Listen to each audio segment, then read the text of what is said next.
এই যে ম্যাডাম, আপনি কি করেন একটু বলবেন? আমি এই বাড়ির একমাত্র বউ, মানে এখানে আমি ফুল টাইম চাকরি করি কোনো বেতন ছাড়া। আপনার যোগ্যতা?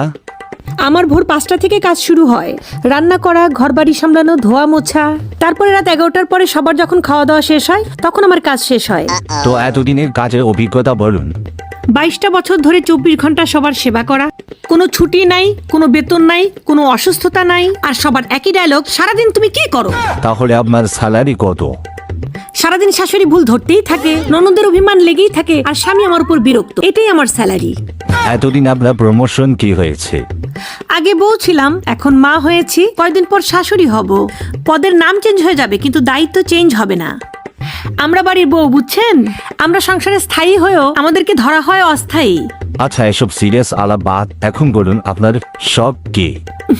শখ ঘোরাঘুরি করা। ও আচ্ছা, তাহলে এ পর্যন্ত কোথায়